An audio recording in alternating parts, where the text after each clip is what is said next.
Regular meeting of the North Little Rock City Council to order. Ms. Whitley, if you call the roll. Yes, sir. Bryant. Ross. Here. Robinson. Here. Thomas. Here. Gaines. Parker. Here. Height. Here. And Witcher. Present. The quorum is present, sir. Thank you, Ms. Whitby. Can we stand for the prayer followed by the pledge? Please bow your heads. Dear Father, we want to thank you for the gifts that you give to us and have given to us in your Son and the direction and the guidance that you give to this community through this City Council. We particularly ask you to bless our children and grandchildren as we do what business we can to ensure that the future of this community is one that perhaps they would choose to live with, and a special appreciation as you have given us the gift of grandchildren. So, dear Father, please help us as we look forward to next year. We want to acknowledge our appreciation and our thankfulness for the direction that you've given us over the past 20 years, at least this chair, and the good people that we have an opportunity to work with and the citizens of our community. In the name of your Son, Jesus Christ, amen. Amen. I pledge allegiance to the flag of the United States of America and to the republic for which it stands, one nation, under God, indivisible, and liberty and justice for all. So moved. Motion made. Is there a second? That the minutes of the November 10th meeting be approved as submitted on the motion. Bryant. Yes. Ross. Robinson. Yes. Thomas. Yes. Gaines. Parker. Yes. Height. Yes. And Witcher. Yes. Do I have a blanket motion? Reading one. Hold on just a second. Did I hear one? No, I haven't finished reading this long one. Okay. I think I'm going to say I heard a motion. The camera, the screens were coming down. Motion. How about a motion? Motion to accept and blanket motion. Yes. There's a second. I want number 8 pulled. I'm still trying Any to other figure one? out what number 5 is. I haven't made it that far. Okay. Tell you what. 1 through 7. Does anyone want to know? There's some communications that were added. Deadline. At this point, I'm going to accept 1 through 7, unless anybody speaks. Did Alderwoman Ross say 5? Did you I want know to she's start? looking at 5. Okay. No. No. All right, on the motion. 1 through 7. Bryant. Yes. Ross. Yes. Robinson. Yes. Thomas. Yes. Gaines. Parker. Yes. Height. Yes. And Witcher. Yes. Let me just go ahead and read the beginning of the proclamation. We don't need to read the whole thing. Yes, sir. This is a proclamation dated today, November 24th. Says, whereas Christmas Eve and Christmas Day, official legal holidays for the state of Arkansas, fall on Wednesday and Thursday respectively. Tell you what, let me just say that you've read enough, and let me just indicate, I've been given information that Little Rock, a number of other cities, along with the state of Arkansas, in which she's referring to in the whereas, and you can see it in the communication, is because our regular holidays are Christmas Eve and Christmas Day. And this year, Christmas Eve falls on a Wednesday and Christmas Day falls on a Thursday, if I'm not mistaken. And the state of Arkansas perhaps led the way, but other communities have followed suit, some others, not all, that in light of the calendar, that they are closing state offices as well as other city offices. Other cities are closing their offices on that Friday to afford a very long Christmas weekend for their employees.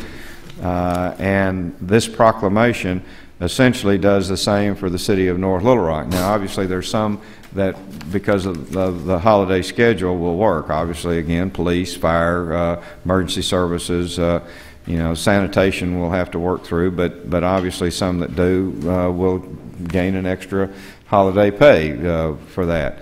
So, I just wanted to, in consultation with the city attorney's office, this is an executive function, and while I'm sure the council, I feel, would join with us. In fact, I think the proclamation indicates that. We are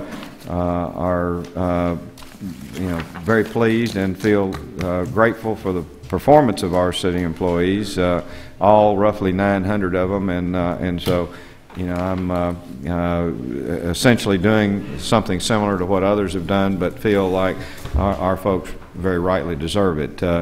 And I'll accept a motion to accept and file, and any comments the council might want to make. Is there a motion? So moved. Is there a second? Second. Any comments any council member might want to make, feel free. If not, on the motion. Bryant? Yes. Ross? Yes. Robinson? Yes. Thomas? Yes. Gaines? Parker? Yes. Height? Yes. And Witcher? Yes. Thank you, and again, one of the things we're going to be filing a budget, here shortly, and as Mr. Sisson and Ms. Thomas and I have been working on the budget. The one thing that I know, this year is certainly going to be a challenging year for us, perhaps even more than any that I've had a chance to be a part of. I think in terms of our revenue projection, sales tax is what, 60% of our budget or thereabouts, and the economy, I think, doesn't need any grounding in terms of what we feel we're going to be facing. I know Mr. Sisson has one of the lower, if not the lowest, projection of increase in sales taxes that he's given me at 2%, and we have additional obligations that go on that even though we aren't able to do anything additional, several $100,000 with regard to our insurance premium, step and grade increases that if we weren't able to give any other are part of the city's added to expenses. So, we're not having any fun, balancing a budget. We haven't gotten it balanced yet, but we will present a balanced budget to the council as we are mandated to do, and we are going to be working on that between now and the time that we file it. So. Let me just simply indicate that this is one thing that we can do to thank our folks for good service and good efforts, and they do that every day, and we're proud to be a part of adding this one day to their holiday season. With that, I believe we're into presentations. And we have a public hearing scheduled with regard to parking regulations, and I think that's 0882. Let me go ahead and convene this public hearing. If any council member wants to introduce this, any of the sponsors, feel free.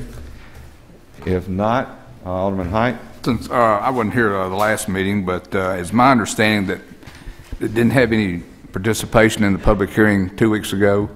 I just want to ask the other aldermen on the city council, have y'all had any feedback from any of your constituents concerning this legislation and any part of it?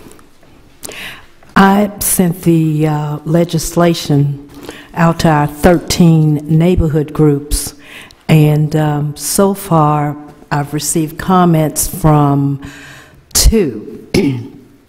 And Barron Cross in particular is in favor of the legislation, and then I have a comment from Mr. Taylor that he would prefer that there's no parking at all, on grass, and that it would be, citywide as opposed to, by neighborhoods and by streets.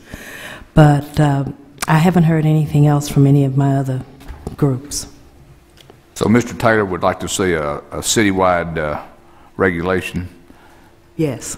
That would prohibit parking on in front yards in the absence of right. in the presence of a paved surface. Yes, but then that would be difficult in some neighborhoods in my ward because many of the neighbors do not have driveways, and they park on the grass, they park in their yards.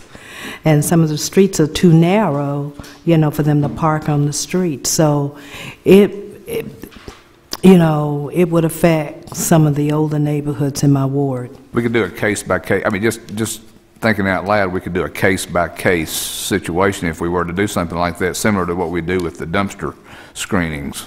Well, I think the current legislation would be better, you know, in my opinion, the way we have it, where you go by getting a certain percentage of the people that live in the community or live on the street. Parking districts. Parking, in my opinion, the way the legislation is drafted now would be much better.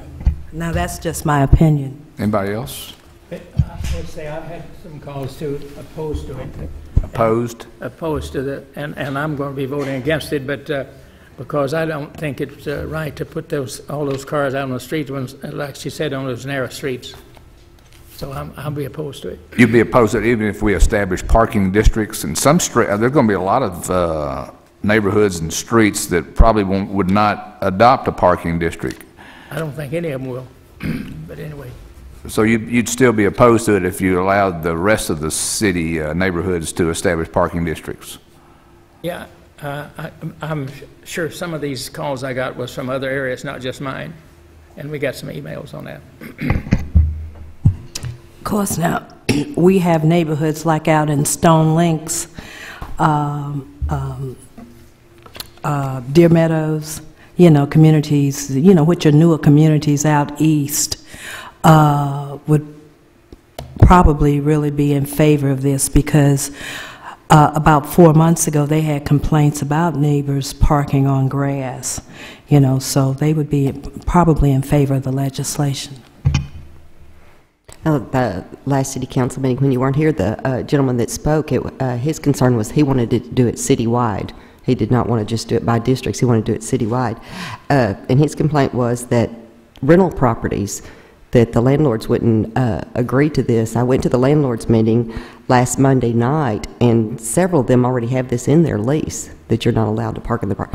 There were a couple that said that they didn't agree with it, but overall, most all of them were in favor of it, the parking districts. If this council decides to go citywide, you know, I'm going to ask that we hold off so I can notify my 13 neighborhood groups again, because, you know, because that means that would be a change in legislation, you know, from what I sent them, you know, a week or so ago. I seem to recall, and excuse me for interrupting, but I seem to recall that the last time I brought this up for a citywide ordinance, that I had very few friends down here on city council that would support me on it. And I think Alderwoman Robinson, you were one of those that were opposed to it. So I'm still not your friend on that. The meetings that Alderwoman Ross and Alderman Gaines and I, along with several other members, department heads, et cetera, here in the city of North Little Rock, thought that the parking district was, and I think Mr. Carter also agreed that the parking district was probably the easiest way to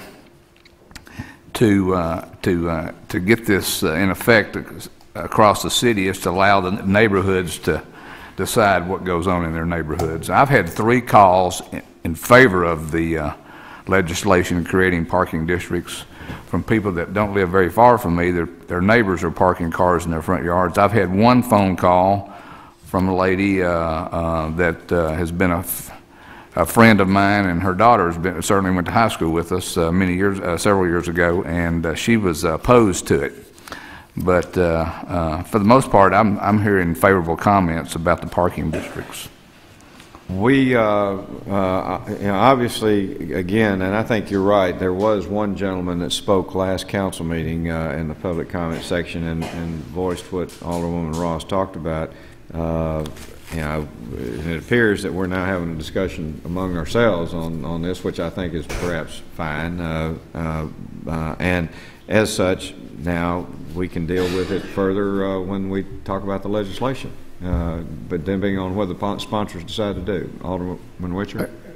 Mr. Height and I have had some discussions regarding this issue, and I think I've talked with Ms. Ross and Mr. Bryan also. I guess I have had a couple folks to inquire about the legislation, and For the most part, those individuals have felt like we should do it citywide. And in discussing that issue with them, I think their concern kind of goes along with the one that I had, and that is that inconsistency from block to block and/or neighborhoods would be difficult to enforce. But I also look at that's the practical side of this is, you almost have to get your nose under the tent in order to get something done, and at a later point, perhaps we can expand it. So. Why don't we do this, since we've sort of had a discussion among ourselves on that? Let's go ahead, and unless there's objection, bring it up on the agenda, because we're got one little hearing, and then we'll be going right to that. So, Mr. Taylor did sign up to speak on this item. okay. Why don't we? Well, I'll tell you what. Then let's just keep it in order. Anything else before we go ahead and recess the public hearing? It appears that we want to have this again on the agenda for potential action December the 8th. Excuse me? You have someone want to speak on the legislation. That's right. That's what I'm saying. We're going to go ahead. The citizen comment is after we do the next public hearing, so we'll just go back to order then. So with that, any further comments among the council on this before I go ahead and recess this public hearing until December the 8th? All right. Now, 7:05, I'd like to convene a public hearing on R-08-171, which indicates approving the amount of liens to be certified to the Pulaski County Tax Collector against certain real properties as a result of grass cutting expenses and abatement of other nuisances by the City of North Little Rock. I'm going to go ahead and convene that public hearing. I understand this is a legal requirement prior to us being able to assess those liens. Yes, it is.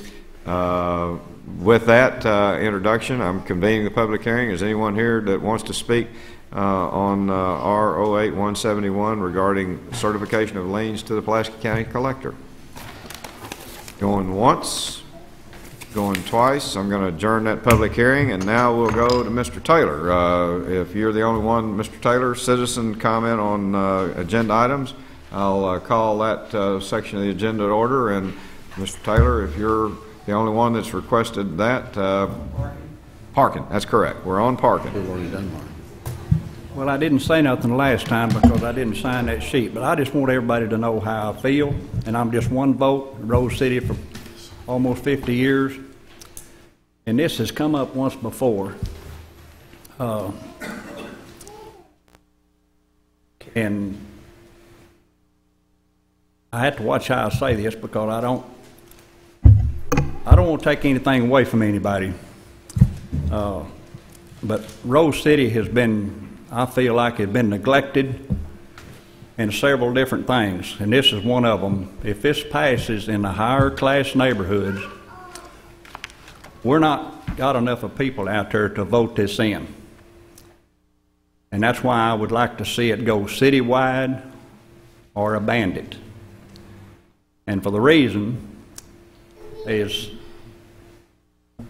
like I said, there's not enough of people in Rose City to vote this in, and sometime we have to have help from City Hall to help us turn this neighborhood around and bring it back to where it originally was at one time.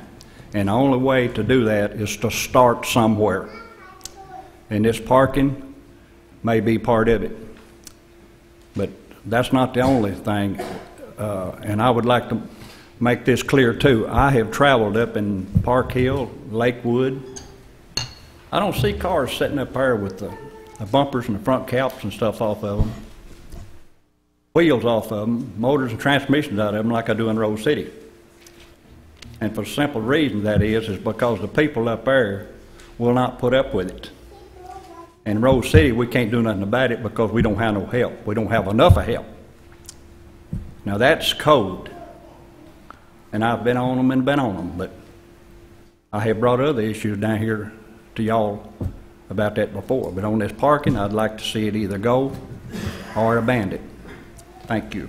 Thank you. That's the only request. Let's go. I'm sorry. No, she didn't fill out her thing. Filled out a card.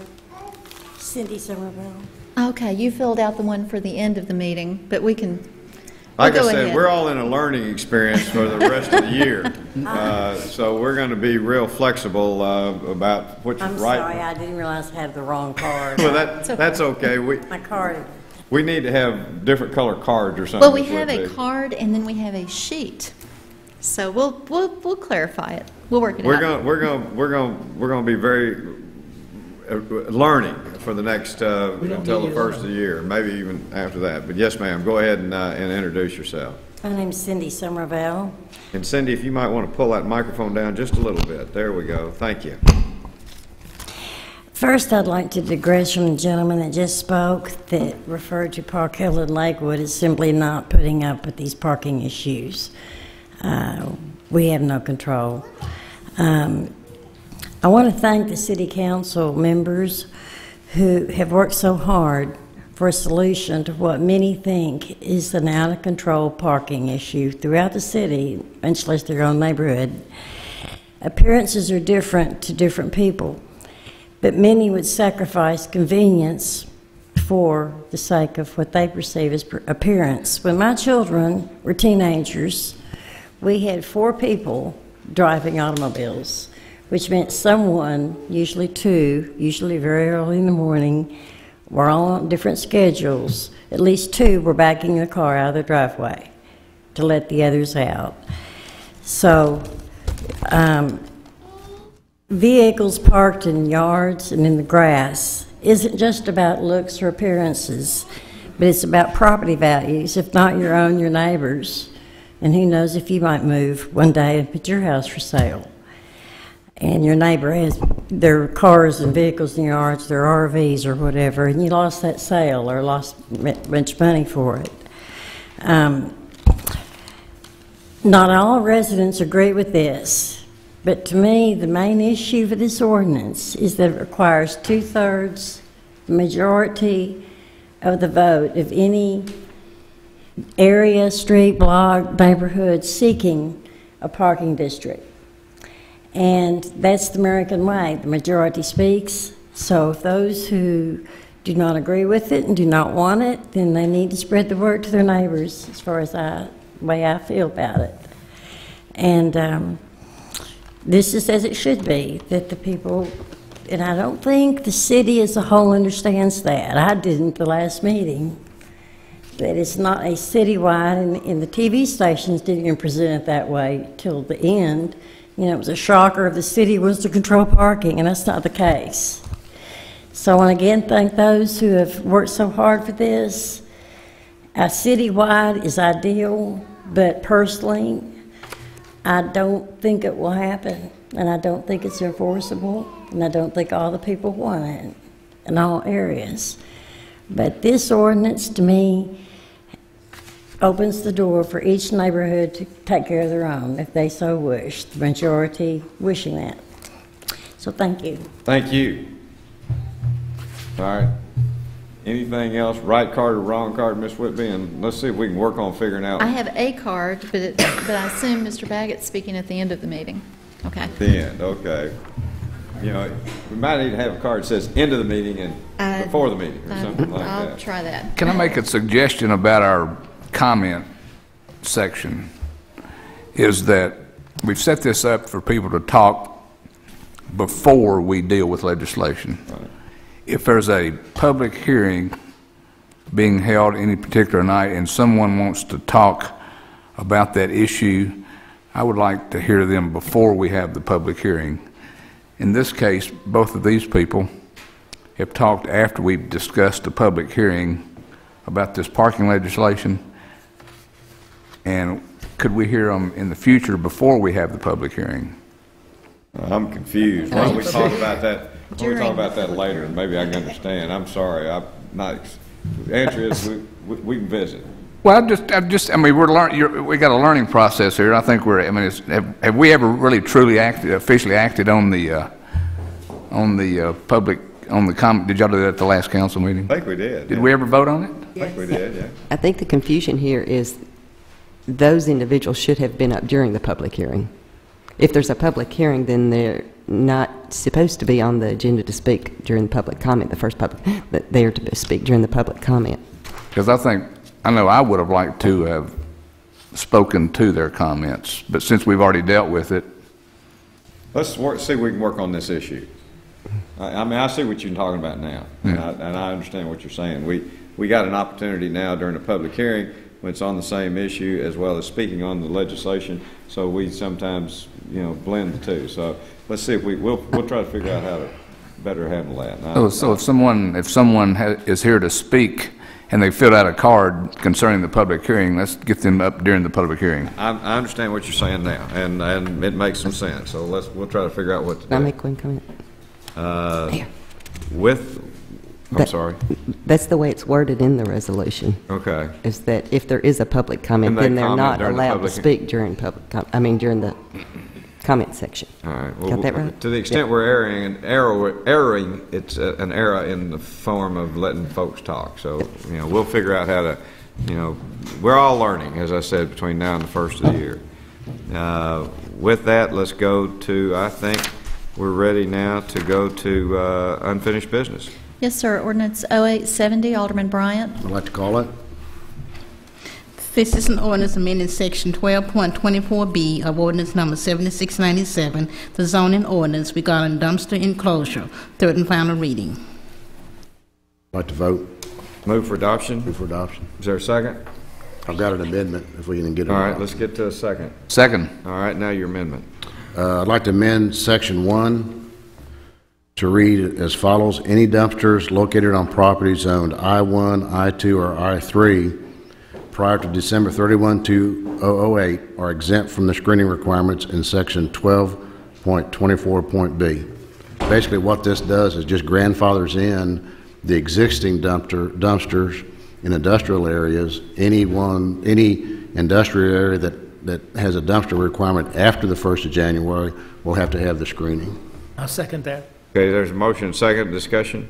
Well, this is for Mr. Carter. Will this exempt? I mean, when if they sell the property, though, the new owners will not be exempt. Is that how that works, or how does that? Well, we're saying that the dumpster right now, the currently way it's is written, grandfathered is the dumpster grandfathered in place is grandfathered in. Okay.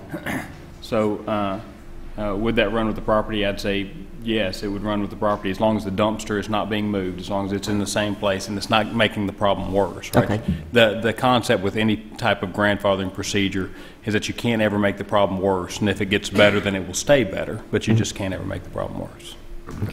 Okay, and this does not affect dumpsters that are located near communities, properties that are I-1 or I-2?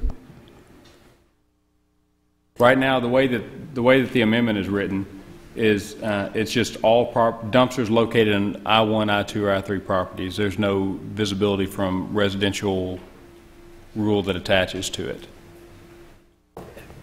It's basically, and I've had several phone calls on this issue, and the Planning Commission, if Robert was here, he might enlighten us on it. They're having a real hard time dealing with existing dumpsters that have been there for 20 or 30 years and figuring out where to put them where they can't be seen from the street. And this would alleviate the issue for dumpsters that have been there for years, but any dumpsters after the 1st of January then would have to identify and recognize that they have to zone they have to cover the dumpsters. And then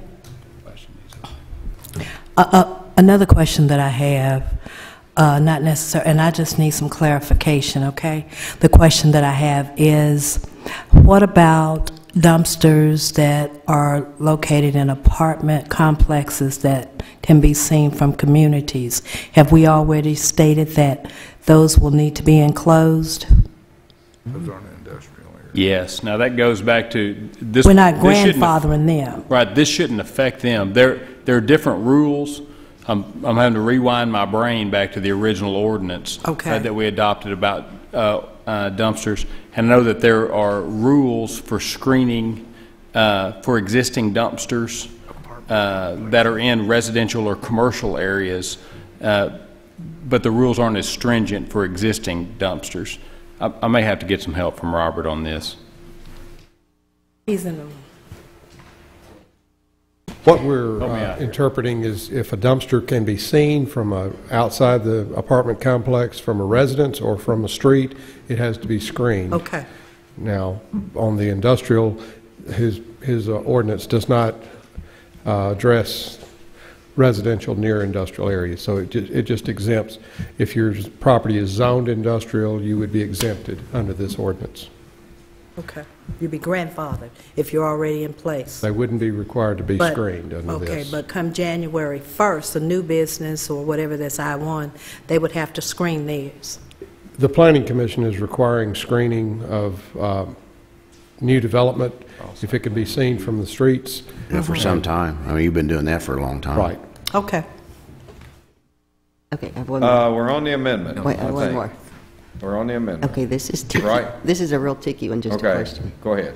Okay, you said the existing dumpster. If they change dumpster companies, that still means that it's on that existing dumpster pad, basically? Well, and I think part of it comes back to like what Robert was just talking about with site plan review. You know, anytime somebody comes in with any kind of modification in place, and they're going to have to go through site plan review. And site plan review on all these industrial businesses is making, you know, in the site plan review process, they impose restrictions for screening their dumpsters. That's what he was talking about. So if it was somebody coming in, same business, same thing running, you know, no modifications to the plan, then probably you're not going to see any increase in requirement. But if there was some kind of, any kind of modification, change to the plan, that's going to push them back through site plan review, you'd see new requirements attached. Okay. We're ready. All right, we're on the motion to amend. On the motion, Ms. Whitby? Bryant? Yes. Ross? Yes. Robinson? Yes. Thomas? Yes. Gaines? Yes. Parker? Yes. Height? Yes. And Witcher? Yes. Motion to adopt is amended. Thank you. No, is that your motion? Yes, sir. All right, is there a second? Second. On the motion? Bryant? Yes. Ross? Yes. Robinson? Yes. Thomas? Yes. Gaines? Yes. Parker? Yes. Height? Yes. And Witcher? Yes. On the emergency, Bryant? Yes. Ross? Yes. Robinson? Yes. Thomas? Yes. Gaines? Yes. Parker? Yes. Height? Yes. And Witcher? Yes. Ordinance 0882, Alderwoman Ross, Alderman Gaines, and Height. Hold it, please. You want it read? Well, we read it twice. Up to you. Hold it and read it, or we can read it and hold it. Well, I think that's what you're going to do. Hold it for sure, but I didn't know whether you want, go ahead and read it, Ms. Read it Whitby. one more time, please. This is an ordinance adopting a parking regulations chapter as part of the North Little Rock Municipal Code, repealing certain code section, third and final reading. They now be held for public hearing until the next council meeting. Thank you, Mayor. New business, Ms. Whitby? Resolution 08171, Mayor Hayes. Please call it. A resolution approving amounts of liens to be certified to the Pulaski County Tax Collector against certain real properties as a result of grass cutting expenses and abatement of other nuisances by the City of North Little Rock. The motion? So moved. Second? On the motion? Bryant? Yes. Ross? Yes. Robinson? Yes. Thomas? Yes. Gaines? Yes. Parker? Yes. Height? Yes. And Witcher? Yes. Resolution 08172, Mayor Hayes. Please call it. A resolution appointing Chris Cathy to the position previously held by Gary Chamberlain on the Board of Assessors for Lakewood Recreational Improvement District Number 4. Move for adoption. Second. On the motion? Bryant? Yes. Ross? Yes. Robinson? Yes. Thomas? Yes. Gaines? Yes. Parker? Yes. Height? Yes. And Witcher? Yes. Resolution 08173, Alderman Bryant. Please call them. A resolution appointing Mark Ribble to the position previously held by John Riley on the Lakewood Recreational Improvement District Number 4. Your motion? Move to adopt. Second. On the motion? Bryant? Yes. Ross? Yes. Robinson? Yes. Thomas? Yes. Gaines? Yes. Parker? Yes. Height? Yes. And Witcher? Yes. Resolution 08174, Mayor Hayes. Please Alderman call. Oh, I'm sorry. Gaines and Parker, okay. I think we want that called. We do. Yes, sir. A resolution appointing Robert E. Briley to the North Little Rock Veterans Memorial Advisory Committee. Mayor? Mayor? We have to add the personal sheet to it. Their personal information sheet was not attached, but we have one. Yes, Hang sir. on, do we? Yes. Yes, we do. You should have one, too. All right, so we need a motion for adoption? For the personnel sheet. Mayor, I'd Amended. Just a second. A motion for adoption. Don't we have to amend it? So moved. To add that? Okay. And Second. All right, now, Alderman, Yes, I'd like, I don't know if this is the right time to do it or not, but I am resigning from the Veterans Committee and let the council choose someone else on the council to fill that position. So just let everybody know that I'm not having anything to do with the Veterans Committee, but I'll still vote on the people that are being appointed. We have, and we'll hold that and certainly accept, your notice of essential resignation at this point. I understand, of course, Alderman Bryant, will not be a council member after the first of the year. There are 2 council members, one who's already been decided, Maurice Taylor is in the audience, and one that will be decided tomorrow. Either Mr. Parker or Mr. Baggett, Sam Baggett, who's in the audience, John Parker is a council member. So I want to make sure that the council is aware that, that either of them obviously would be eligible, again, depending on the outcome tomorrow. So the council certainly has the ability to make that selection tonight, or they could wait, depending on what your choices are. And, I've indicated that I certainly don't intend to, exercise any, we'll say, influence in the selection of the chairman. So I just point that out so the council can decide. And I would suggest that we take this up, if it needs to be taken up, at the end of our appointments, which are now on the calendar for us. So with that, we now need an amendment to add the personal information sheet of Robert Briley. So moved. Is there a second on the motion to amend? Bryant? Yes. Ross? Yes. Robinson? Yes. Thomas? Yes. Gaines? Yes. Parker? Yes. Height? Yes. Witcher? Yes, move Mayor. for adoption as amended. Hold on just a second. Let me just acknowledge, I understand that Robert Briley is a family member of Donovan Briley. Right, he's here. Robert here? Yes, he is. That's right. And yeah, we said hello coming in. I'm sorry, didn't add. Please, let me stand up, Mayor. Briley, if you want to stand up, we certainly appreciate your adding your presence to this committee. And of course, Donovan Briley Road is named after, your son, as who we understand. Exactly. Thank you. Also, he lives in Ward 4 in Charlie Hyatt. I called him about when we made this, and we certainly, Mr. Briley, wanted to add Charlie Hyatt to this as a sponsor, and appreciate you being here tonight too, Mr. Briley. We're honored you're here. Yes, sir. Please add Charlie Hyatt to that, Alderman Charlie Hyatt. Without objection, Mr. Hite be added as a co-sponsor of this. Thank you. With that, I believe we're ready to adopt as amended. Is there a motion? So moved. Second. On the motion. Bryant? Yes. Ross? Yes. Robinson? Thomas? Yes. Gaines? Yes. Parker? Yes. Height? Yes. And Witcher? Yes. Next item, Resolution 08-175, Mayor Hayes. please call it. A resolution appointing Zachary Warren to the North Little Rock Veterans Memorial Advisory Committee. Is there a motion? So moved. Second? Second. Zachary Warren, I believe we do have an information sheet attached. Is that correct, Ms. Whitby? Move for, Have it to attach, yes, sir. He did. Oh, we have it to attach. All right, well then, do I have a motion to adopt? So moved. Second. Is there a motion to amend the personal information sheet? So moved, yes. And second. Second. On the motion to amend? Bryant? Yes. Ross? Yes. Robinson? Yes. Thomas? Yes. Gaines? Yes. Parker? yes. Height? Yes. And Witcher? Yes. Move for adoption as amended. Second. On the motion? Bryant? Yes. Ross? Robinson? Yes. Thomas? Yes. Gaines? Yes. Parker? Yes. Height? Yes. And Witcher? Yes. Zachary Warren is the son of Tom Warren, who was killed in that helicopter crash. Next item, Resolution 08-176, Mayor Hayes, Alderman Gaines, and Parker. please call it. A resolution appointing Mike Ross to the North Little Rock Veterans Memorial Advisory Committee. Let's get a motion. So moved. Is there a second? Second. Let's get a motion to amend by attaching a personal information sheet. So move. Second. Moved and seconded. On the motion to amend, Bryant? Yes. Ross? Yes. Robinson? Yes. Thomas? Yes. Gaines? Yes. Parker? Yes. Height? Yes. And Witcher? Mayor. Yes. Move for adoption as amended. Second. all right. Once again, we're lucky and glad to have Mike Ross, but he does live in the 4th Ward, and I talked to Charlie Hyatt, and he would like to be added to this too. Without objection, Without I objection. add Alderman Hyde as a Alderman co-sponsor. Hyatt. And Alderman Murray Witcher also, please. Okay. Without objection, Alderman Witcher and Height will be added as co-sponsors, and there's a motion that's been, is there a motion to adopt as amended, Mr.? So moved. Motion Second. made and seconded on the motion to adopt as amended. Bryant? Yes. Ross? Yes. Robinson? Yes. Thomas? Yes. Gaines? Yes. Parker? Yes. Height? Yes. And Witcher? Yes. Resolution 08-177, Mayor Hayes. Please call it. A resolution appointing Bert Turner to the North Little Rock Veterans Memorial Advisory Committee. Let's Move for get a adoption. motion for adoption. Second. Now let's get a motion to amend. So move. Second. On the motion to amend by attaching the personal information sheet, Ms. Whitby? Bryant? Yes. Ross? Yes. Robinson? Yes. Thomas? Yes. Gaines? Yes. Parker? Yes. Height? Yes. And Witcher? Yes. Move Motion for to adopt adoption as as amended amended. by Alderman Witcher, seconded by Me. Alderman Height. On the motion. Bryant? Yes. Ross? Yes. Robinson? Yes. Thomas? Yes. Gaines? Yes. Parker? Yes. Height? Yes. And Witcher? Yes.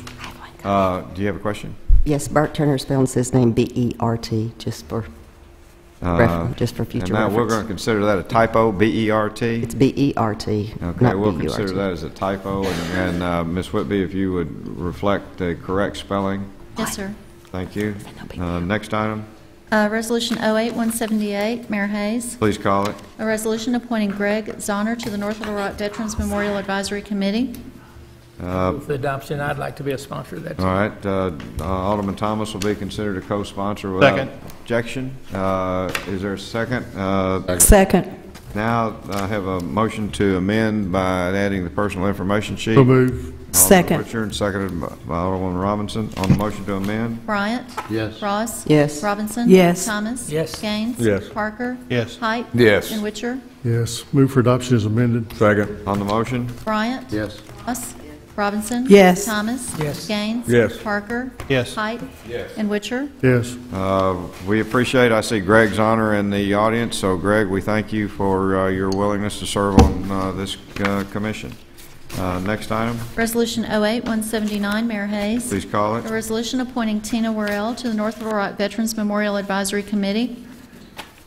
Move for adoption. Second. Apparently, we have the personal information sheet attached. Already attached. Tina is filling the position of a member of the Parks Department and will help, that office will help staff this commission, so we appreciate it. On the motion, Bryant? Yes. Ross? Yes. Robinson? Yes. Thomas? Yes. Gaines? Yes. Parker? Yes. Height? Yes. And Witcher? Yes. Tina is also here. yeah, Tina, excuse me, I was smiling at her, and Tina, we thank you and appreciate all the good work that you do on behalf of the Parks Department and now joining this commission. Next item, Resolution 08-180, Mayor Hayes. please call it. A resolution appointing Eartha Dobbins to the position previously held by Evelyn James on the North Little Rock History Commission. So moved. Adoption. We have a motion made by Alderman Thomas. Second. Seconded by Alderwoman Robinson, I'd like to be a sponsor on that one, too. Alderman Thomas is. And Robinson. And Robinson is considered co-sponsors without objection. We certainly, well, let's go ahead and call the roll. Bryant? Yes. Ross? Yes. Robinson? Yes. Thomas? Yes. Gaines? Yes. Parker? Yes. Height? Yes. And Witcher? Yes. I see Ms. Dobbins in the audience. We all certainly recall her son Dwayne serving on this council as well as in the legislature, and we appreciate that. Her daughter-in-law Sharon in the legislature, and we feel like they're a part of our family, and we're now glad that she's joining a history commission to help record and inspire, the continuation of keeping and honoring the city's history. So, you want to just stand up and let us thank you.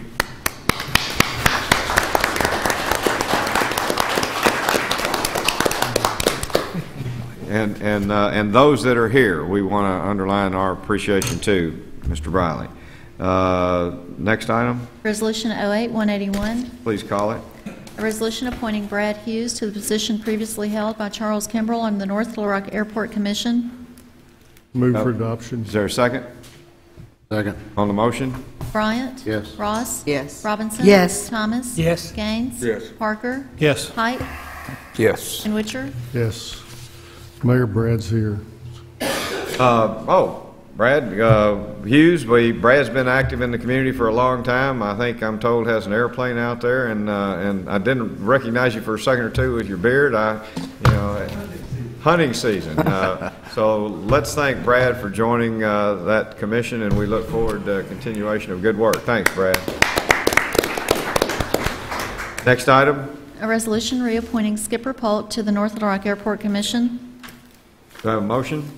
So moved. Second. On the motion. Bryant? Yes. Ross? Yes. Robinson? Yes. Thomas? Yes. Gaines? Yes. Parker? Yes. Height? Yes. And Witcher? Next item. Resolution 08-183. Please Mayor call Hayes. A resolution reappointing Donald B. Blakey to the North Little Rock Airport Commission. Move for adoption. Second. On the motion. Bryant? Yes. Ross? Yes. Robinson? Yes. Thomas? Yes. Gaines? Yes. Parker? Yes. Height? Yes. And Witcher? Yes.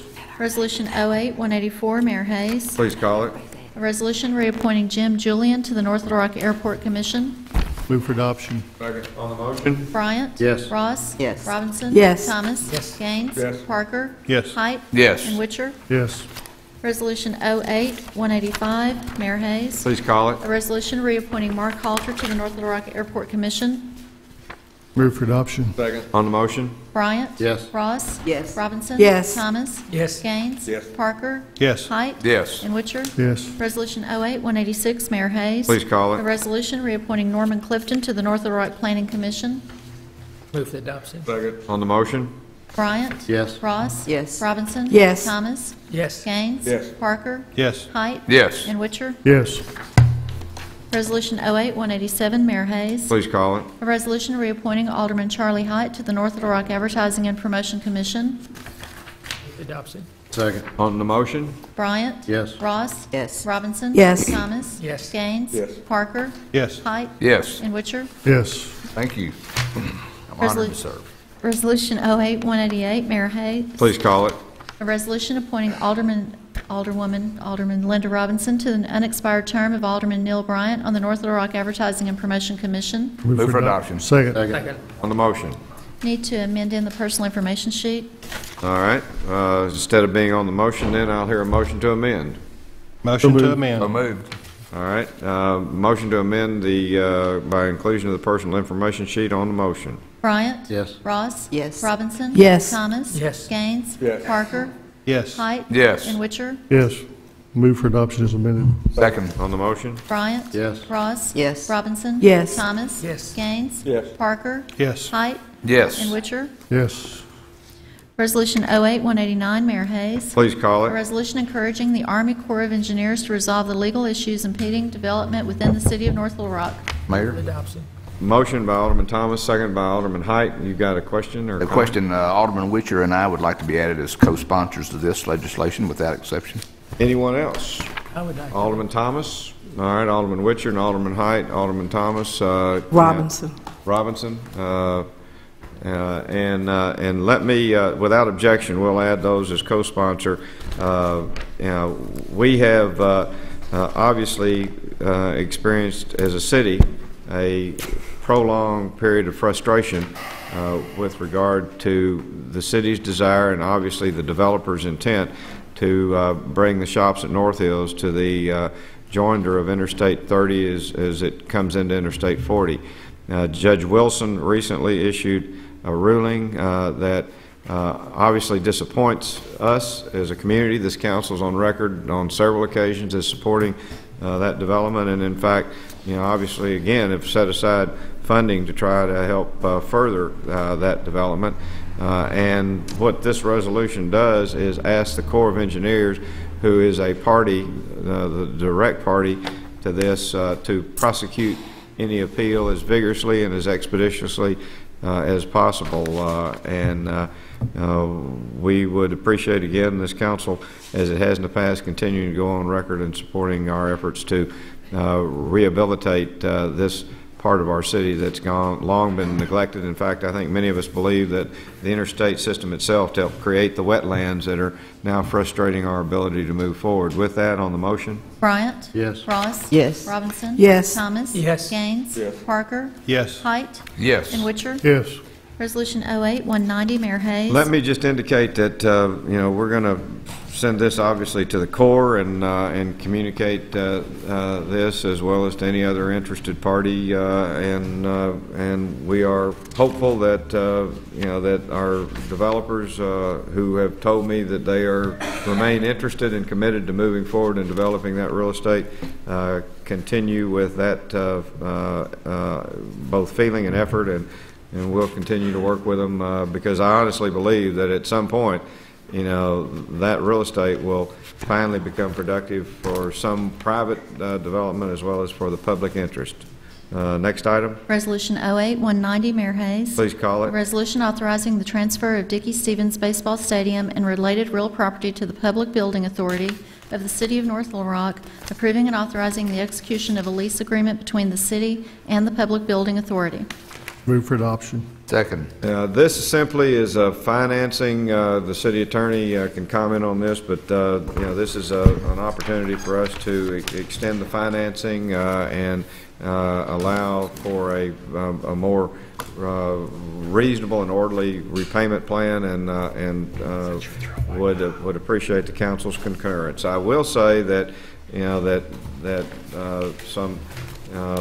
You know, another significant payment, while it hasn't been determined exactly what that amount will be, you know, we are pleased that the Travelers had a record season this past year that even exceeded their record season of the year before. And while we don't know the exact amount, we do expect a substantial payment before the due date that would again significantly reduce this obligation. We're hopeful that, you know, that will continue. I think we've got a quality product down there in the Travelers, and certainly an exceptional facility in Dickey Stevens Park, and we're optimistic that this note will be paid off long before the due date. With that, on the motion. Whoa. I'm sorry. I got questions. Sure. Okay, this is for Jason. I know that I emailed you as far as the original contract that we have with the Travelers Organization. Yep. Everything's staying intact. I mean, that it doesn't change the original contract at all. Everything stays the same. Can you just kind of explain to this? Sure. Whenever we were in initial negotiations with the Travs and we knew that we were going to have a construction cost overage, we contemplated, you know, different mechanisms that could be used to finance that amount and how we might do it. And that's where we said within the contract that we wouldn't have any transfers of the ballpark that would inhibit the contract. So that's where this transfer will not inhibit the contract that the city now has with the Travelers. It'll be transparent with them. It was contemplated within our agreement with the Travelers, and we're acting perfectly within our authority. Okay. I don't know if this is for Joe Smith or Bob Sisson, but I've also had some questions today, people concerning, as far as the financing, you know, the total amount left that we have to pay off. I know it's like 5-point-something million, is that correct? And what rates will we have as far as, you know, what is it going to save us? I mean, how is this going to affect the city? What's the benefit of this? Well, other than I know that we can get longer term. Longer term. We went out, Mr. Smith, if you want to come up here, we went out for competitive proposals or bidding, if you want to have, with financial institutions that essentially offered us competitive low interest rate on this borrowing. If you want to answer any of the details. Well, basically we get longer term. The city can only finance for 5 years, and we're about 2.5 years into this 5-year note.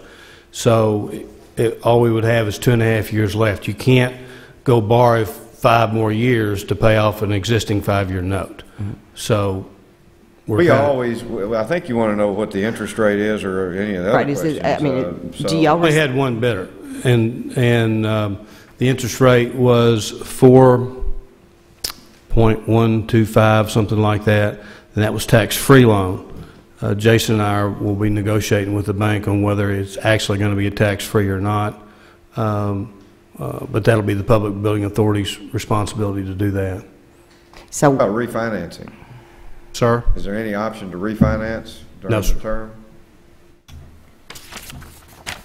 So do we have an anticipated time? I know that we don't know what their profits are going to be, but do we have an estimated time to pay this off, or? Well, we will try to do it over 10 years, and hopefully we'll pay it off sooner. So we can. Will you take the full amount that they give us each year and apply it to that? That's correct. Okay. What the agreement says between the city, and it was a modified agreement between the city and Travelers. The initial agreement between the city and Travelers said that they will take their operating expenses out of the revenues, and then of the remainder, we split 50-50, if my recollection's correct. When we got into the overage, we agreed, and the council approved, a modification to that original agreement, which essentially said that the city and the travelers, they would take their operating expenses out, but any overage would totally, on the travelers' part, as well as obviously the city's part, would go to debt service. And it was contemplated we would carry this to the Public Building Authority when we initially went into it. So where we are right now is we had $1 million pay down on about a $6 million debt. So it's a little over 5, I guess, with accumulated interest. And so we anticipate somewhere, I'd say, between $800,000 and $1 million this year, you know, in terms of what that overage is likely to be. And so that would reduce it to somewhere in the neighborhood of 4 to 4.25, I would think. So, you know, but they are required to pay us on or before April 1st of each year, if I'm not mistaken. And, you know, until they reach the year end, you know, we really didn't know the exact amount, I think, until right before the payment time last year. So, you know, it takes a while to do their books at the year end. I've been given, you know, some initial comments that they felt it would be substantial, but maybe not quite as high as last year. There may be some more operating expenses that are taken out, but we'll know that for sure. But in any event, it'll be substantial. Okay, so as far, you know, they're paying 100% of their profits basically right now. Yes. The Travelers Organization is paying 100%. Now, does that 100% go for the interest on this debt service? I mean that is included in this?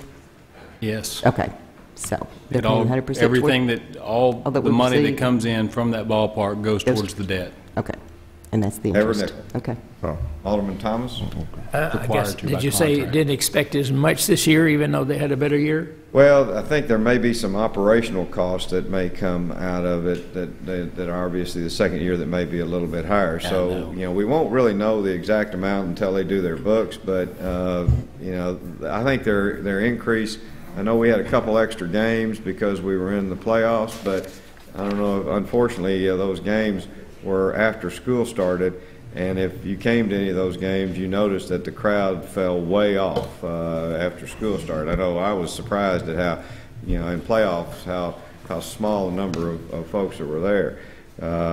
You know, you don't get to count season tickets either when you don't have, you know, there are no season tickets that apply. So there were really, even with those extra games, the numbers were down in terms of those additional games. In fact, we might have lost a little money. You know, Well, expenses were higher too. Right. The first year, everything was covered under warranty. The second year, air conditioner goes out, you know, the travelers have to pay for it. Plus, we had the addition of the 2 picnic areas, which were an expense this year. And so there was some more expenses this year than was the first year. One last question. All right. To summarize, Mr. Smith, the bottom line is that the city, way you said it, cannot finance for 5 years, and that's why we're having to do this. That's correct. And the building authority can, is that what you call it? What, didn't we got $1 million, didn't we, and it all went toward this loan? Yes. Okay, all right. And this was always contemplated. I mean, it was always contemplated. We wanted a longer term to pay back, you know, this loan, but we are all very hopeful that that loan will be paid back, you know, long before the 10-year maturity. That's correct. This is no different than what we did several months ago in the library. It was just the Public Building Authority has different options and better options in financing. Alderman Harper. I believe of course I can't speak for Alderman Ross, but it seems that the only variable here is the interest rate and the term.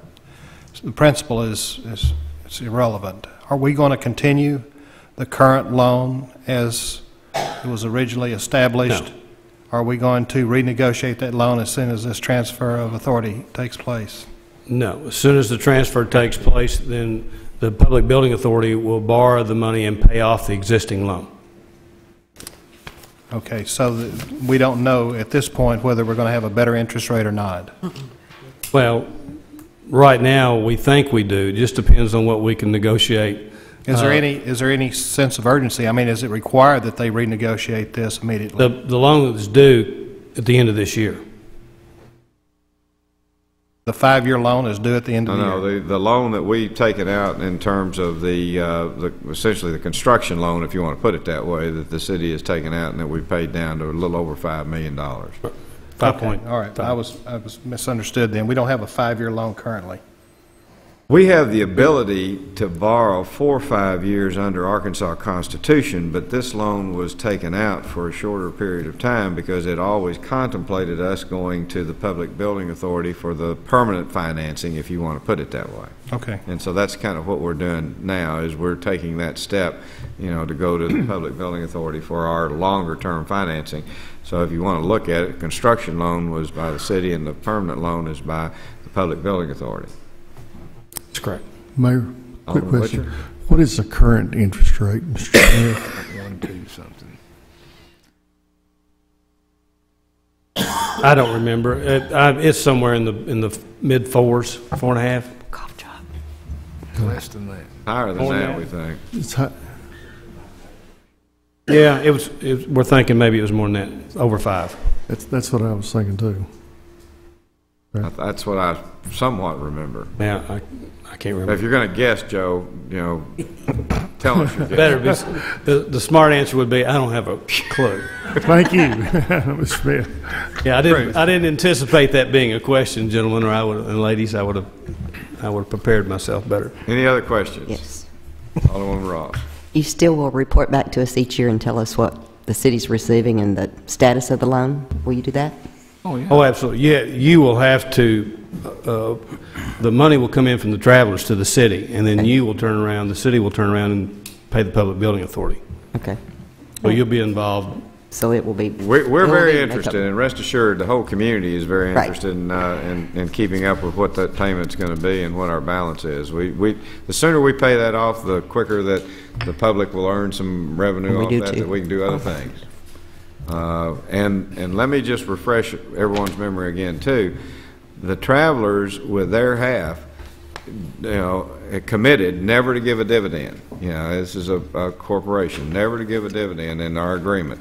The second thing is that they can only use their dollars when we start actually splitting revenues to, we'll say, enhance traveler baseball in Arkansas. Now, that's a pretty broad umbrella, but yet, obviously enhancing traveler baseball would enhance ticket sales, would, inure to our benefit.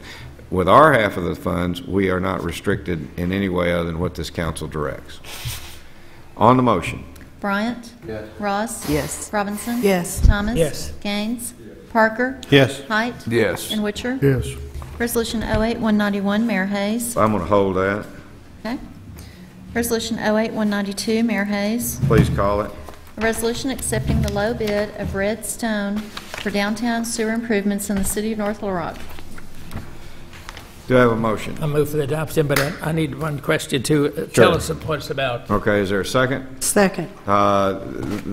What this is we have working in concert with the wastewater department to have an expanded or improved wastewater line that will go from basically a sewer line that's in the western part around where 7th Street comes around to Broadway, I believe. And the wastewater department is constructing their improvements to roughly Orange Street.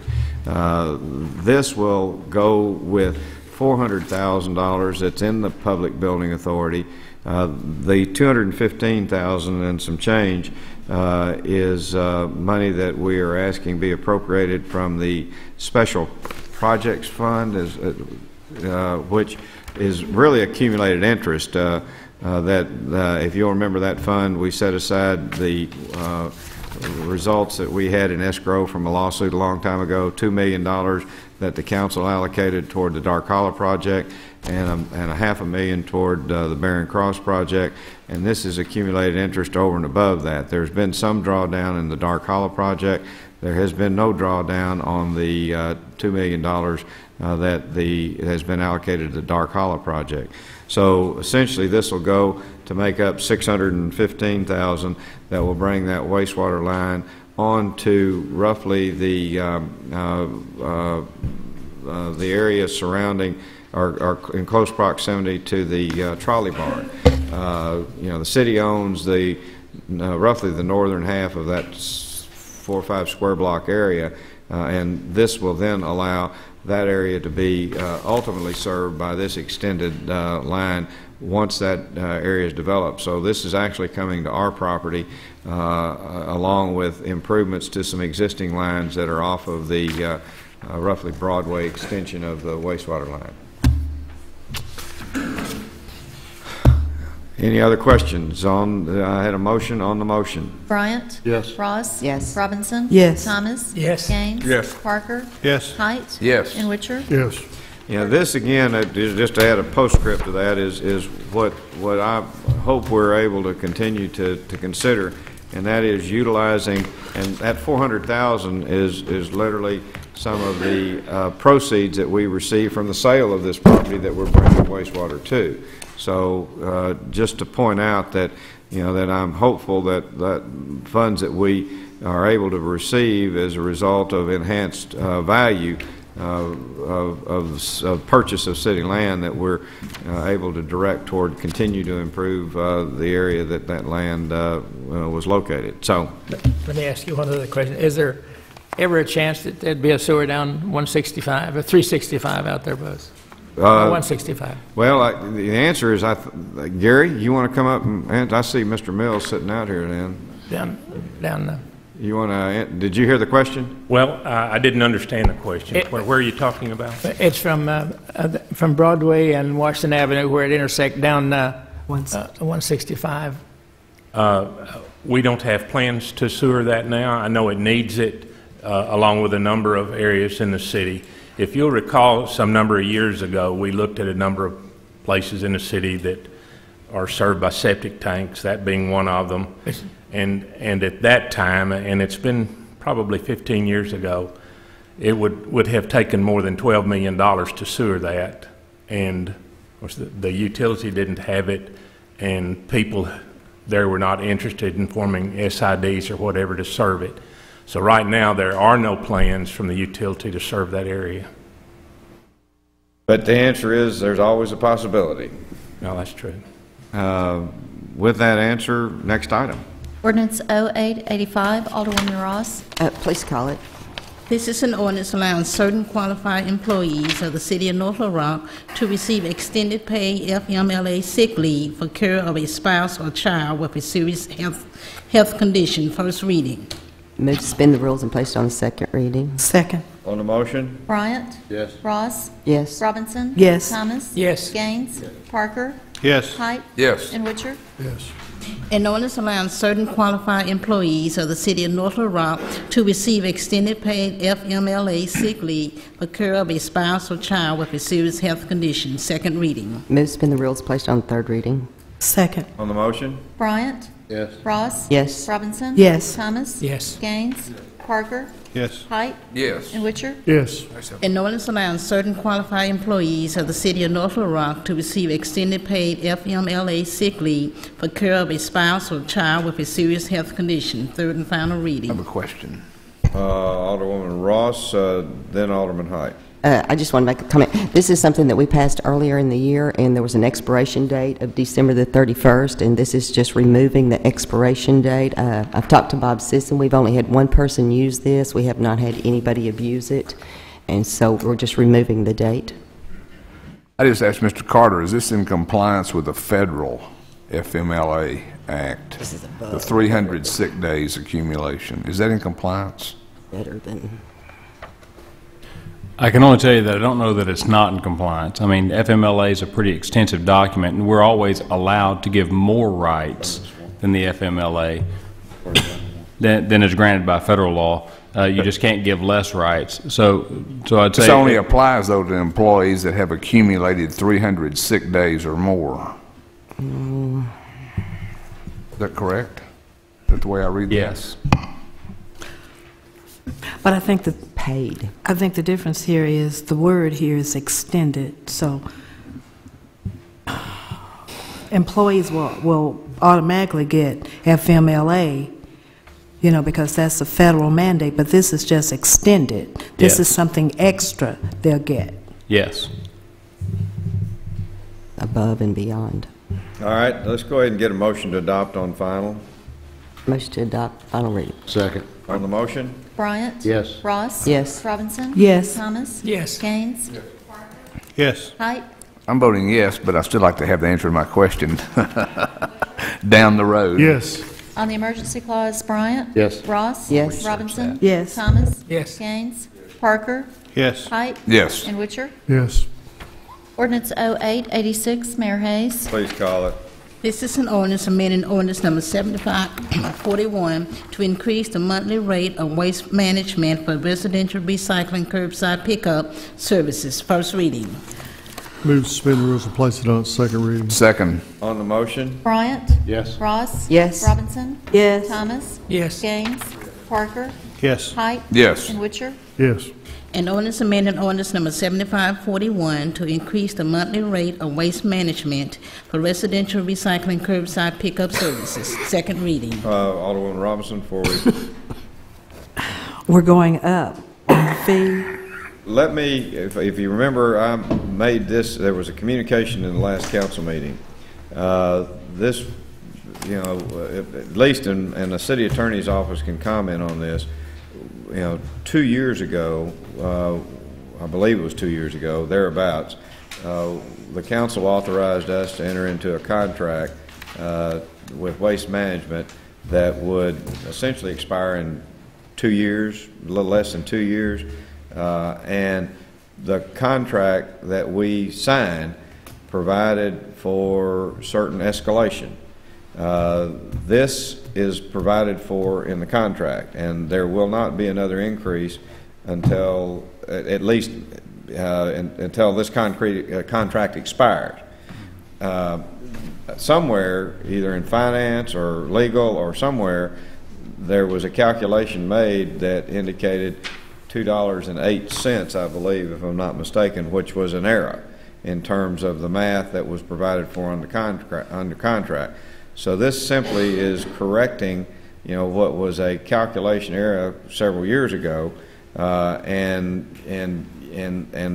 you know, to me was a mistake that, you know, that authorized me to sign a contract that caps the payment less than what the contract provides. So essentially, we're correcting what was a calculation error somewhere 2.5, 3 years ago when we were first authorized to enter into this. So this contract that we did sign and is in force provides for this opportunity, and we're simply correcting that mathematical calculation. Okay. I just wanted to say one thing. I know it's about a 7-year contract. Was it 7 or 5? I think it's 7. I don't remember off the top of my head. I know that the contract provided for an adjustment in the CPI, and then we had a clause in our ordinance that had the cap at 212. So there's a conflict between the ordinance and the contract. Okay. And one of the things I know in several areas, there's very, very little they pick up. I mean, I'd like for somebody to ride through some of the areas and see how much that they pick up. They don't pick up much. And then I had a neighbor that he put his out in a proper container and just sat there for a week. Is the next week before they picked it up. He just left it there, but they didn't pick it up at all. They need to let us know, because we will communicate with them. They are obligated to pick up into anybody in the city that wants to use it, and we certainly want to encourage all parts of the city to take advantage of it, because you're right. You know, this is added to everyone's bill, but I got to remind, you know, everyone too, that this is the only charge that is passed on to the citizens for sanitation. In 2000, when we adopted our penny sales tax, we undertook, you know, the payment of sanitation. So, you know, this city is virtually the only city in the state that has zero cost for leaf pickup, for trash pickup, for yard waste pickup. All that is done at the expense of the penny sales tax that was adopted in 2000. Yes. But still, and I know that we did it, but one of the things that kind of bothers me a little bit is that the company receives a benefit, the city doesn't, because we're still picking up most of the things that we did before. Alderman Witcher and then Alderwoman Ross. Okay. Mayor, you know, for informational purposes for the public, while the letter indicates if the rate is effective October 1st, it's actually not effective until we pass the ordinance. Well, So- even though it says October 1st, they've indicated to finance that, and I think I made that comment at the last council meeting, that it would not be effective, it would not go into effect until December the 1st. Okay. That's correct, Mayor. We'll put it on the bill December the 1st, and that's what they agreed to. Yes, sir. Waste management's the one that All gets right. all the money. Alderwoman Ross? Is there any way, or is there a hotline that you can call? Because my biggest complaints that I hear are when they miss their houses. Even close by your house, I've had several complaints on your street that they miss them. And Chandler seems to be one that. Yeah. So the answer is, if there isn't, there will we be. need a North Little Rock hotline that the individuals can call, and they can go back out and pick it up in a pickup truck if the green truck misses them. We'll make sure that Utilities County at least has that number. There is a number that they would call, but, Okay. but I hate to have to call our sanitation department, because I'll have to call Carol Ford, and I hate calling Harold, because that's not his job to do Waste Management's job. We agree, and I want a Waste Management hotline. We agree. You got it too. It happens too. See, we've all. I can safely say that the regional manager and the local director of waste management operations. But I don't want to give would Wayne's number out to everybody. Would welcome a phone call from anybody if somebody has been wronged, has not picked up or whatever. Okay, they want to hear about it, and The answer is, we will work with Waste Management to get a direct number that can be called if someone feels that their pickup was missed. I think, though, that we need to make an effort to get people to use it. People are not using it. And that's a good idea. I think we certainly, they pay for it, those that don't, and I agree. We have a green agenda that we're working on through the electric department, and I think that part of that agenda ought to be, a direct kind of effort to educate people that we sure want them to take advantage of this service, because, by contract, now we as was indicated, this rate was locked in, and will be so for another year and 10 months. And we'd like everybody in the city of North Little Rock to put those green containers out in front of your house, on the day that your sanitation is normally picked up. And I think reminders are a good suggestion. And I don't see Mr. Smith here, but Mr. Sisson, if you and me and Mr. Smith would make an effort to contact Waste Management and work on some kind of an education plan, and even if it has to be targeted to certain areas that seem to be underutilizing this service, let's work on that. Alderwoman Ross? And I think some people don't know that they can have 2 bins if they want them to, even, so they can recycle even more. Absolutely. We want folks to use this service, and we want everybody to I mean, one of the things that I was told, and I haven't gotten a recent update, is that in terms of frequency of use, this city beats every other in the state. Now, that may be 40% of us use it at least once a month, which to me still isn't a whole lot, but in terms of frequency, I've been told that we beat most of, if not all of our neighbors in the state of Arkansas. So frequency of use, I'd just as soon Waste Management go broke on us if we can encourage everyone to take advantage of it. Mayor, at one time, 60% of the North Little Rock customers were recycling in North Little Rock. Well, at least it's 60%. Maybe that's and it's the gone number up that since they gave me. then, At least so. once a month, I think. With that, I think Alderman Parker. I just want to make 2 comments about my experience with the recycling. If part of the problem, Alderman Thomas has indicated that people are not using the service, if it's due to the fact that they don't have the green bin and they don't have the proper equipment to do it, then there should be some way that they can call and get that added to their to their property so that they can recycle. The other thing that Alderwoman Ross mentioned is that you can get multiple bins. However, if you have more than one bin, you have to separate. You can't just pile the paper and the cans and everything all in both of them. They have to be, one's for paper, and one's for plastic, or what have you. There's a separation requirement once you get more than one. That's all. We want everybody to use it, and I think the discussion has been real appropriate in terms of us working real hard to try to see if we can up our percentages and to up our users because we're entitled to it, and those that don't pay for it. You're right, Alderman Thomas. I think we're on a motion to suspend the rules. We need a motion. That's what I'm saying. Do I have a motion to suspend the rules? So moved. Second. On the motion? Bryant? Ross? Yes. Robinson? Yes. Thomas? Yes. Gaines? Parker? Yes. Height? Yes. And Witcher? Yes. This is an ordinance amending ordinance number 7541 to increase the monthly rate of waste management for residential recycling curbside pickup services. Third and final reading. On the question? Bryant? Yes. Ross? Yes. Robinson? Yes. Thomas? Yes. Gaines? Parker? Yes. Height? Yes. And Witcher? Yes. On the emergency, Bryant? Yes. Ross? Yes. Robinson? Yes. Thomas? Yes. Gaines? Parker? Yes. Height? Yes. And Witcher? Yes. Ordinance 0887, Alderman Thomas. Call it, please.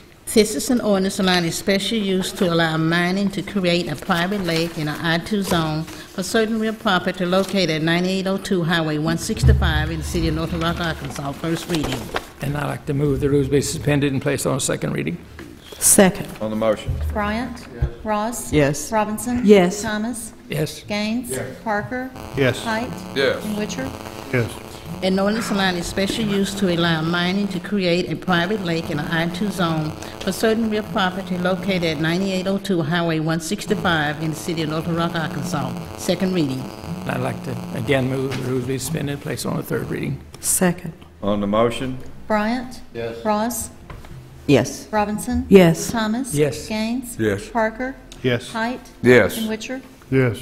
An ordinance allowing special use to allow mining to create a private lake in an I-2 zone for certain real property located at 9802 Highway 165 in the city of North Rock, Arkansas. Third and final reading. Alderwoman Robinson? 2 questions for Robert Voiles. There were 2 no votes at the Planning Commission. What was that about? There were 2 no votes. I can't recall all of it. I know that there's general discussion. Staff's concern was the access management plan on 165. McSwain's has 2 driveways. One was supposed to be temporary. This gravel way was an entry to a pasture, and it's going back to where the mining is to be. And they're saying this will be a temporary drive, and there's some concern that we're, in this ordinance, we've identified we're varying from the spacing requirements of the access plan. We require 250-foot separation, and it's within 30 or 40 feet of that commercial driveway at McSwain. So I think there was, recognition that there's some concern, but I can't remember all. I mean, I don't know why a commissioner votes the way they do. But the driveway's been there for some time, is it not? Well, they're improving it. This was a gate into a pasture and really hadn't, and they're now going to be hauling trucks out of that location for a few years until they mine this 40-acre area. And that will generate, a large number of trucks. And it's next to a convenience store, and we have that access safety problem on 165, so it's just concerning. Of course, I thought the driveway is already there, and it's been being used for many, many years. But it's going to have more. It's going to have more weight on it. This will be large trucks coming out of it if approved. What about the mining? Is that safe? Yes, this is. They're taking fill material out of a low area down in the bottom lands near the Arkansas River, and it's a large island area. They're going to have a good buffer between the water, and ADQ permits will be adhered to. So this is just taking topsoil out of that area. The only concern I think we have is the violation of our access management, and whether the Planning Commission generally said, well, this is a temporary situation, it'll go away. So and when the real development occurs, we want some of these driveways to be limited so that we have a driveway every 250 feet. But it did pass the Planning Commission. It was just did. the 2 negative votes. Yes. Were they from Ward 2? One of them was, I know, I don't know, probably both were. Okay. No, the one was at large. Okay. Alderwoman Ross? Well, under this number F, under Section 2, it says allow an access drive that does not conform to the city's access management plan for Highway 165, which is what you just explained. But Correct. do we make these exceptions in other places? Well, there aren't a lot of driveways that have occurred. Max Swain's put in 2 driveways, and we're trying to get people to share driveways. This is a narrow area of 100 feet wide, I think, the remaining portion. And so how do you get spacings? But, you know, we would like to reduce the number of driveways and try to manage it over time so that we're not reducing safety out there until the state can widen this roadway. One other question. How long will it take them to dig the lake to mine this? Well, Mr. Post is here. He's contending it won't take but a couple of years, but, you know. Couple of years? Depends on how fast they can sell the dirt. Okay. But he's here to speak for it, if you'd like to ask that of him. Any questions? I do. One question about how long it takes. I'm just curious. It's hard to determine, I would hope, within 2 years, but it depends, a lot depends on the weather. During the wintertime, it's wet, we can't do anything. Okay. This particular driveway was grandfathered in when they went to the limited access, and it's the only way into this particular piece of property. But we've done everything matter of fact, the Planning Commission wanted me to put on file if I ever sold or developed this property, automatically the access easements that he's talking about would go into effect, and it's on file with the county clerk. I've already done that, and that was one of the stipulations, plus the letter from the highway department, and I've got everything in place and done everything that the Planning Commission asked me to do. Okay. Now, will you have to have any like signage, you know, trucks turning or anything, any kind of signage or anything, that trucks turning? Or, I mean, is this going to cause a hazard there? I mean, with the trucks pulling in and out on the highway, is that one of the concerns that? There will be more truck traffic at the mining operation that's on down the road from us, probably 1.5 miles. The reason I want a private lake, but we have to go through the mining process in order to get that lake, and that's the reason that we're having to jump through these hoops on that. The minute that the last shovel's gone, I'm closing this driveway. It will still be gated in case we need to get out, but we normally access it on our four-wheelers or something down below the bank or something. Okay. At the Planning Commission, were there some people there that were to speak against this, or was there any concerns in the neighborhood or anything? We had one neighbor call and complain that they had started a mining operation, and then I contacted Mr. Post and we started this action. But I don't think anyone appeared at the Planning Commission meeting. This neighbor that complained is actually not a neighbor. He's the man that owns the other mining. Oh, okay. Mining deal. Okay. I guess he's sort of a neighbor, but maybe interested. He's a mile down the road or so, but he didn't want to. I guess my concern is that, and you know, I'm going to vote, you know, for it, and I have voted here for it, is that I'm very familiar with that area, and I know that there's a lot of traffic, and we're talking about increased traffic. We're talking about trucks turning out onto 165, and that could be problematic with, you know, the increase, you know, with the trucks turning out and all. So, Robert, what do we do?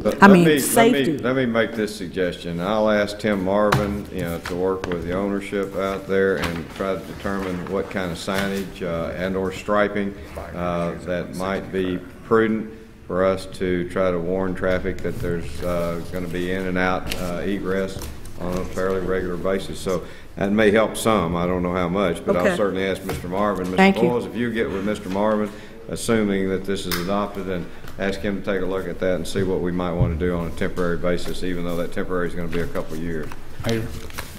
Alderman High? I have a couple, 3 questions, then I have a comment. I'm going to do my comment first. I happen to be part of a large biking community that uses Highway 165 on a very frequent basis, especially on the weekends. And we go down past McSwain's, we go down towards Scott, and we use that side of the highway going. We come back a different direction. And debris left on that highway, especially on the shoulder, can be very hazardous to a road biker such as myself and the mayor that's going to be traveling down that way. Can we get from you a commitment to make sure that shoulder is cleaned up on the weekends for when bikers are going to be using that area? Well, I don't think it'll be any worse than what it is right now, because we've got to go in and top that drive. That was one of the commitments that we had to make with asphalt fines. It won't be any more debris, less debris than it is on the driveway that you go past down just before you get to the church at Willow Beach. Basically the same deal. Let me add this. And I agree with Alderman Height. We're going to be taking an increased look at that in order to make sure that bicyclists are able to use that in as safe a way as we know how. So, there may be some increased requirements above and beyond what might be there now in order to make sure that that shoulder is safe for all vehicles, including bicycles. And we're obviously going to first seek voluntary efforts for those who perhaps might cause some debris to be spilled or inadvertently deposited on that shoulder, because those thin wheel bikes don't have a whole lot of we'll say standing room to navigate some of those hazards. So you are in a good area for we think the future of the city, but also we're going to try to work with all people out there to make sure all uses for that area are reasonably safe and secure. Understand. And then my question, I don't see anything on here about blasting. You're not going to be using explosives out there. No. And does this involve any reclamation of any wetlands? No, sir. Thank you. Where are we, Ms. Whitby? It's been read 3 times. Do I get a motion to adopt on third and final? So moved. Second. On the motion? Bryant? Yes. Ross? Yes. Robinson? Yes. Thomas? Yes. Gaines? Yes. Parker? Yes. Height? Yes. And Witcher? Yes. On the emergency, Bryant? Yes. Ross? Yes. Robinson? Yes. Thomas? Yes. Gaines? Yes. Parker? Yes. Height? Yes. And Witcher? Yes. Concludes new business. Thank you, Mr. Post. We appreciate it. Thank you, and if you run over a pebble, well, holler at me. I'll work out with the contractors. We don't want to do it after the fact. We'd rather do it before the fact. We run over a pebble, we may be eating some asphalt out there. Right. Thank you very much. Any council member? Oh, I have some announcements. I'll go first. Alderman Height, My wife Becky and I were blessed with with our 4th grandchild about 3 weeks ago today. You'll see his picture up on the screen up there. I don't think so. Yeah, there it is. That's Holden Wallace Height. He was born October the 30th. Weighed 7 pounds 10 ounces. Was 21 inches long. And his grandparents, Charlie and Becky Height, are awfully proud of him. So just wanted to make everybody aware of. There's a new Height living in Ward 4. What's your name? Holden Wallace Height.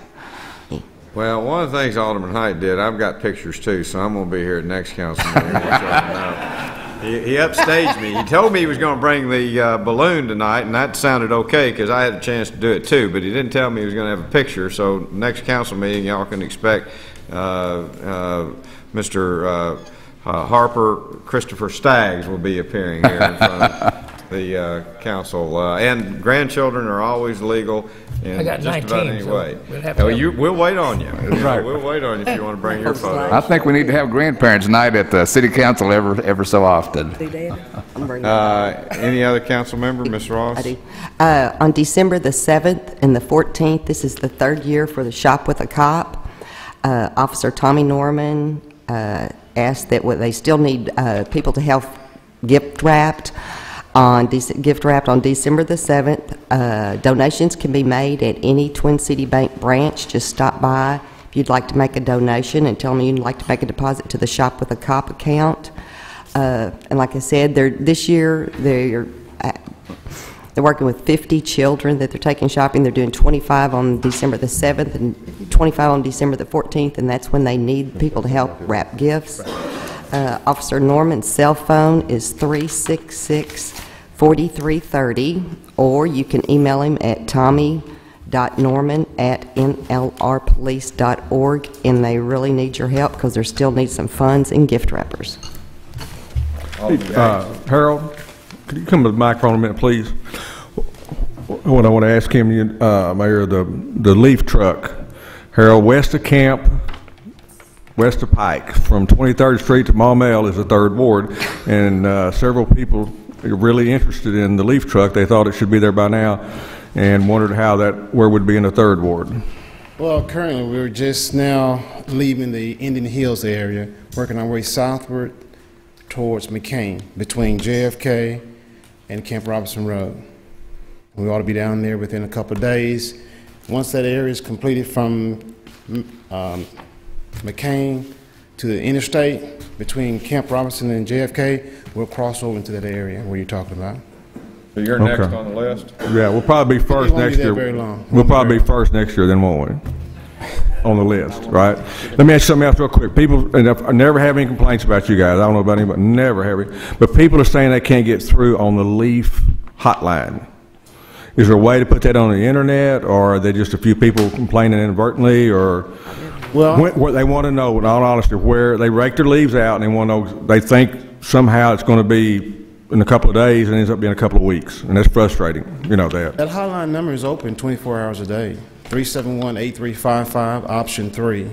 Okay. Let me just mention that. Thank you. And some years it's better than others, but you know when the leaves start falling, they usually all fall at the same time. Yeah. And the leaf truck just left. and I've talked to Harold about working on weekends and we've already started extra extended hours. days and weekends. So, unfortunately, a week and a half ago, we had a huge falling. I think that Saturday and Sunday we lost probably about half the leaves on some of the trees up in the north part of town. And by the way, the number for waste management is 565-0195. 565-0195. Yes. And the current manager over Mr. the Sisson, recycling. would you work with our website to make sure that that's somewhere prominently displayed? And the manager is Randy Lee. All right. Right.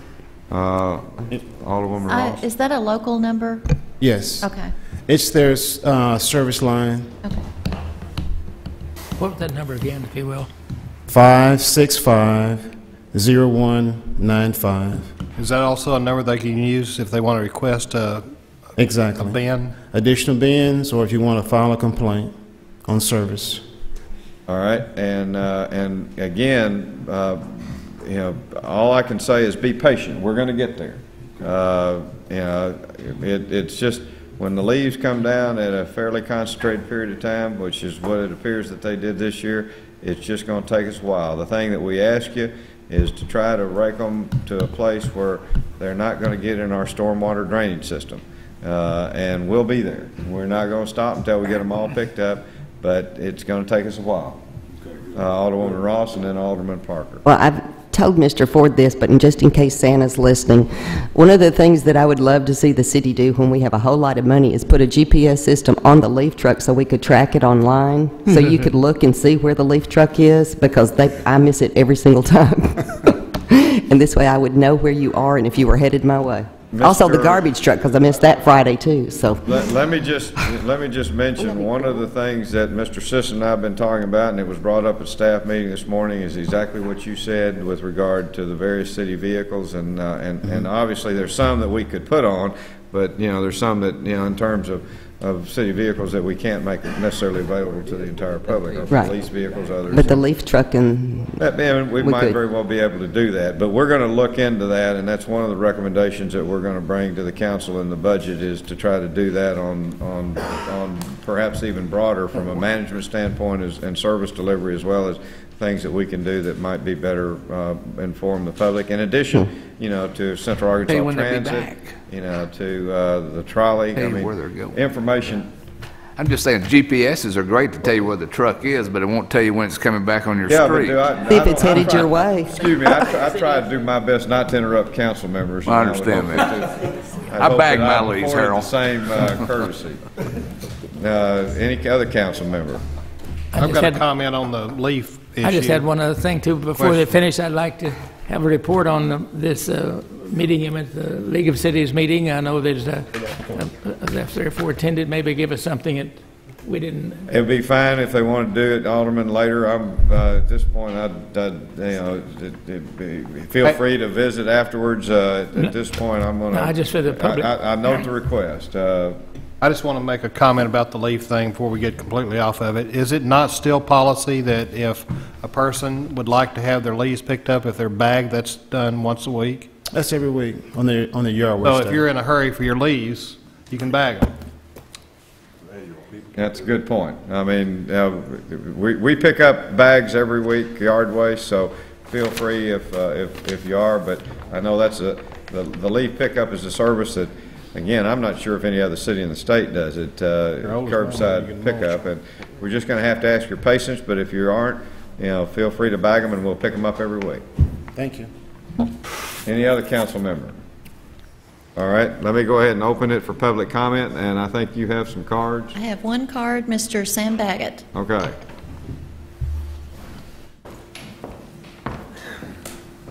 Good evening, Mayor, Council. My name is Sam Baggett. I'm running for alderman in Ward 3. And tomorrow is election day, and I'm ready to get out and go to work. I want to be an alderman for all the people in Ward 3, not just for certain people in Ward 3, but all the people in Ward 3. And tomorrow I would urge you please to get out and vote. Thank you. Welcome. Anyone else? Let me, Mr. Taylor? Thought I was done, did you, Mayor? Not at all. I was hoping that we'd hear from you again. I'm going to back up 2 weeks when we was talking about the garbage that was dumped over the fence. And I was told when I got home that I didn't explain it to y'all where that really come from. It come from 4704 to 47, from 4700 to 4704. It went east, and here's a tape. There's 2 of them in there that y'all can look at. And it's in y'all's hands. I called the code enforcement. I thought I was doing right, but they told me that there wasn't nothing they could do about it. So, well, we'll find out. I need to know who I need to talk to in case this happens again. Mr. Carter can... Anytime that you got one of these, I know you brought us some of these before and we didn't have enough to go off of. Yeah. That's not to try to tell you that you shouldn't bring us evidence. If you've got evidence, bring it to my office, and we'll always get an attorney to review that. Yeah. If we've got something to bring charges on, we're going to bring charges. Yeah, okay. One of the things, and Mr. Carter can help us with that, when someone brings us evidence, there's what they call, in terms of prosecution and or taking somebody to court or before a judge, what you call chain of evidence, which means that, whoever brings it, and Mr. Carter can help me out if there's a different procedure that I'm not aware of, will have to testify how they got it and be willing to be a part of the prosecution in addition to providing that evidence. Is that? That's true. I mean, with Mr. Taylor bringing me this evidence, we'd have to hold on to it. He'd have to be available for trial so that when we present that in court, we can show where we got it from, who was the person who collected the evidence, and provide that sort of testimony. Well, and so what I'm saying is that we certainly want people to bring, if they have any proof or knowledge of a violation of our code or certainly the law, we would very much encourage them, like Mr. Taylor, to share that. But we also want to make sure that they know that if they are interested in us pursuing something like that, that they will have to be a part of any potential prosecution. That's true. And a second caveat that I'd like to add on to that is people need to understand, too, that whenever we prosecute, we have to prosecute somebody beyond a reasonable doubt. And that's their constitutional protection for every defendant and every citizen walking out there. And if we don't feel like we have the evidence that will support prosecution, we can't go forward. It doesn't mean that we don't want to enforce the law. It just means that we have an ethical obligation to only prosecute those who we believe can be proven guilty. Yeah, well, like I said, that's in y'all's hands now. And if it's enough there, if y'all want to do something, and I can be a part of it. And if I didn't want to be a part of it, I would not be standing here giving you that now. And we agree with that, Mr. Thank Taylor. Let me just mention again, Ward 3, the early voting ended today, and Ward 3 tomorrow. We have Alderman Parker and Mr. Baggett, as you heard, who are on the ballot. We know that this is literally the only thing on the ballot in Ward 3. Ward 3, again, is generally north of, what is it, where is that? I know it's south. 23rd Street. North of 23rd Street. West and of Camp, west of Pike. West of Camp, west of Pike, and all the way pretty much up to, Maumelle and Camp Robinson. So all of those, it's the only thing going on in the city. We encourage people to go out and express your choice. You'll find that is the only decision you'll have on the ballot. With that, do I have a motion? So moved. Second. To adjourn, Ms. Whitby? Bryant? Ross? Yes. Robinson? Thomas? Yes. Gaines? Parker? Height? Inwitcher?